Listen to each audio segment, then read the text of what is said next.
Welcome, my friends. How are you all doing? Today, after a long time, we're back with a zombie-style movie, 28 weeks later. This film is actually the sequel to 28 Days Later. Now, let's dive straight into it, and wherever things connect to. The previous part, I'll mention it, but don't worry, there aren't too many direct connections. The story begins at the time when the rage virus had just started spreading. This time, we are following a new group of survivors. We meet Don, a man hiding with his wife Alice in a remote house. They've been surviving here for quite some time because the world outside is filled with infected zombies. They aren't alone though. 4 more people are hiding with them. Jacob, a young boy Kim, a teenage girl, and an elderly couple. Don and Alice are seen preparing a meal, talking about their past life. Through their conversation, we learn that due to a holiday trip, they had sent their kids to France just a month before the outbreak started.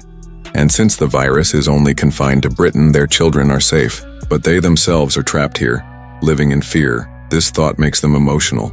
Everyone gathers around the table for dinner. Candles flicker all around them, giving the house an eerie glow. It looks like night outside, but as we'll soon realize, it's not. Just as they're about to start eating, they hear loud, desperate cries of a child from outside, a voice begging them to open the door. Alice immediately feels it's a child asking for help. She pleads with Don to open the door, even though he's hesitant, worrying it could be a trap. Finally, Don opens the door. Suddenly, bright sunlight floods the house, and only then do we realize it's actually daytime. The house was completely sealed to block sunlight, and these people hadn't seen real daylight for a long time.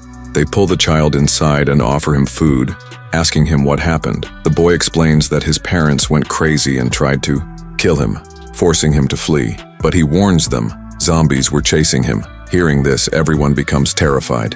Kim nervously peeks outside and catches sight of chaotic movements among the zombies. Before anyone can react, a zombie smashes through the wooden walls and grabs Kim. It viciously bites her arm as she screams in terror. The others rush to save her, but it's too late. The zombie breaks through the barricades, and soon dozens more start tearing through the wooden house. The situation spirals out of control. Don, Alice, and the boy run in one direction, while Jacob and the elderly couple dash toward the storeroom trying to find shelter. In the storeroom, because the elderly couple couldn't move fast enough, they become easy prey for the zombies. Kim had already been killed earlier. Meanwhile, Don, Alice, and the young boy hide in a separate room. It seems like the zombies are about to break in here too. Don calls Alice over and urges her to leave the boy behind and save herself, but Alice refuses. She begs Don to come back and save the boy too. Don hesitates, thinking, if I try to save them, I might die too. And in a split-second decision, Don jumps out the window and flees, abandoning Alice and the boy. Behind him, Alice keeps screaming for help, until her voice suddenly cuts off. It's clear, Alice and the boy have been brutally killed by the zombies. Tears streaming down his face, Don runs for his life through the chaos, devastated that he couldn't save his wife. The streets are flooded with zombies chasing him. Somehow he manages to reach the river where he spots Jacob trying to start a boat. Don immediately jumps onto the boat and it manages to start, but before they can escape, a zombie bites Jacob, and within moments, Jacob turns into one of them. On the moving boat, Jacob now tries to attack Don. Fighting for his life, Don has no choice but to push Jacob off the boat, watching him fall into the water. Heartbroken and crying, Don escapes, alive, but shattered. After this, the movie. Fast forwards, 28 days after the outbreak, Britain is completely overrun by the virus. Weeks later, the infected, unable to find food, begin dying out. Weeks later, Britain is officially declared free from infection, and now, 24 weeks later, reconstruction efforts begin to rebuild the country. The story again. We meet Doyle, a highly skilled Delta Force sniper whose job is to monitor the city. If he spots even a single infected person, he has orders to eliminate them immediately. Just like Doyle, many American military officers constantly patrol the city. We learn that NATO has taken control over Britain, and the U.S. Army is now overseeing its recovery. Citizens are slowly being allowed to return, hoping to restart normal life. They are all being housed in a highly secure area known as District 1, a safe zone built to protect survivors. Next, we meet Scarlett, an American doctor who has recently arrived in District 1. Her job is to monitor the health of returning survivors. With her team of doctors, Scarlett starts the checkups. Meanwhile, Don's children, Tammy and Andy, arrive from France, along with many other survivors. Everyone undergoes thorough medical screening, where they also learn about the horrors that unfolded while they were gone, how people were infected, transformed into zombies, and how millions died. During the checkup, Tammy's results come back normal. But when Scarlett examines Andy, she notices something strange. His eyes. Each of Andy's eyes is a different color. Curious, Scarlett asks, "Does anyone else in your family have eyes like this?"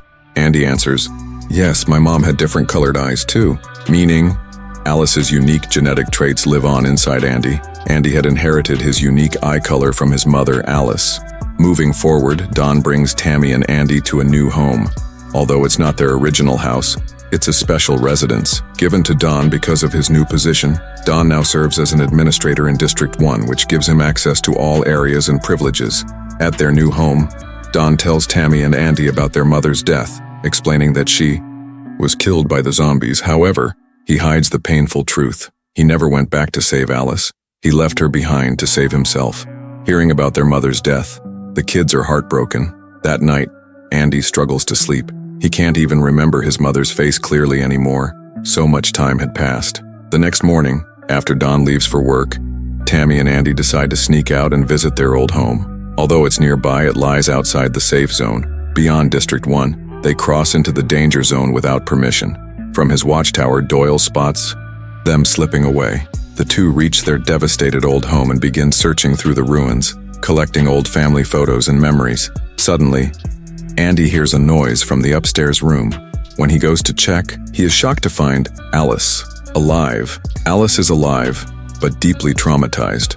Overcome with emotion, Andy hugs his mother tightly. Meanwhile, army officers arrive outside. As soon as Tammy and Andy step out, the soldiers catch them and prepare to take them back to the safe zone. It's then that the soldiers also spot Alice inside the house. The scene shifts. Alice is placed in quarantine where Dr. Scarlett examines her. Alice, still in shock, cannot answer any questions. But during the checkup, Scarlett discovers something incredible. Alice had been bitten by zombies, yet her unique immune system prevented the virus from taking over. She was infected, but never turned into a zombie. Alice had survived by hiding quietly inside her home all this time. When the military generals learn of this, they initially order her execution. They fear she could still transmit the virus to others, but Scarlett intervenes. She argues that Alice's blood could be the key to creating a vaccine, one that could save humanity and even cure existing zombies. Reluctantly, the general cancels the execution order. Meanwhile, when Don learns Alice is alive, he rushes to see her. Finding Tammy and Andy first, Don faces their rage. They are furious. He lied about their mother being dead. Don himself is in shock, unable to believe Alice survived. Eager to make amends, Don sneaks into Alice's quarantine room. At that moment, Scarlett and the other soldiers are distracted elsewhere. Standing before Alice, Don breaks down into tears. He begs for forgiveness, admitting he abandoned her to save himself. After a long, painful conversation, Alice finally forgives him. Overwhelmed with guilt and love, Don kisses Alice.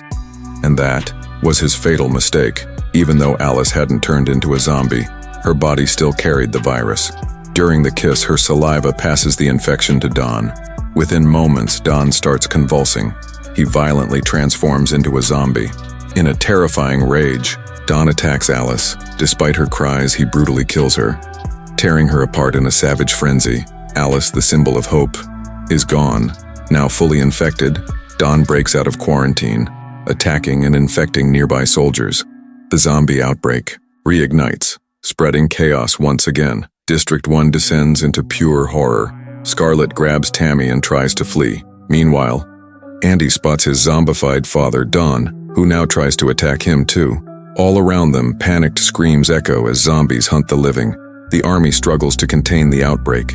They are ordered to shoot zombies on sight, but in the chaos, civilians and infected run side by side, making it impossible to tell them apart. Unable to separate the infected from the innocent, the army starts killing everyone. General orders, no distinction. Eliminate all targets. Doyle is horrified by the command. Still, he tries his best to only shoot confirmed zombies. In the middle of this madness, a zombie charges at Andy, but Doyle saves him by taking a perfect shot. Now Doyle realizes he must protect the innocent. He abandons his sniper post, rushing down to help the survivors escape. Soon, Doyle and Andy find themselves inside a storage area. where they reunite with Tammy and Dr. Scarlet. They also meet an elderly woman who, looking out, sees the military ruthlessly killing civilians. Scarlet reveals the horrifying truth. This was the general's secret backup plan. If the zombie infection returned, they would eliminate both zombies and normal humans to prevent the virus from spreading further. Horrified, Doyle leads the group out of the storage area, determined to find a safe escape. Meanwhile, Doyle's friend Flynn radios in, warning that the entire city will soon be bombed. Flynn promises to bring a helicopter to a safe spot and rescue them. Doyle immediately begins leading everyone toward the meeting point, but as they flee, army officers open fire, killing the elderly woman they had just met. Heartbroken but determined, Doyle, Scarlet, Andy, and Tammy press on. Scarlet stresses that Andy must survive. His blood could lead to a vaccine that could save the world. Flynn finally arrives in his helicopter, spotting hordes of zombies chasing after them. He urges Doyle to hurry alone, but Doyle refuses to abandon the others. Flynn warns him that saving civilians could get them all killed, but Doyle insists, either we save everyone or no one at all. Flynn hesitates, then tells Doyle to meet him at the stadium, a safer spot where the army won't spot them. As Flynn distracts the zombies, Doyle and the others race toward the stadium. They find themselves inside District 1, where the army has released a nerve-damaging gas. The gas kills zombies by shutting down their nervous systems, covering their faces. Doyle and the others desperately push forward. Finding a car, they try to escape, but it refuses to start. Doyle bravely gets out, pushes the car to jumpstart it, and succeeds. However, just as the car roars to life, soldiers spot Doyle and, following orders to kill everyone, shoot him dead. Scarlet, Andy, and Tammy drive to a railway tunnel, planning to reach the stadium through it. But inside the tunnel, they are attacked by none other than Don, now a feral zombie. Don brutally kills Scarlet. He then lunges at Andy, biting him. But Tammy, heartbroken, grabs Scarlet's gun and shoots her zombified father to save her brother. Now infected, Andy's eyes turn a haunting shade of red, just like Alice's. However, thanks to his mother's immunity, Andy does not turn into a zombie. Tammy and Andy finally reach the stadium. Flynn spots them, torn between duty and compassion. In the end, Flynn chooses mercy. He picks them up and flies them out of the cursed city. As the helicopter lifts off, the devastation below is clear. London lies in ruins. The virus has returned, stronger than ever. In the final scene, 28 days later, we see Flynn's abandoned helicopter. Through its radio, French soldiers desperately call for help. The infection has reached France. Zombies are now running through Paris, spilling out of the metro onto the streets beneath the Eiffel Tower. The rage virus has consumed Europe. And with that chilling image, this story ends. What would you do if you were stuck in a zombie apocalypse like this? Like, share, and subscribe. Press the bell icon so you don't miss the next intense story.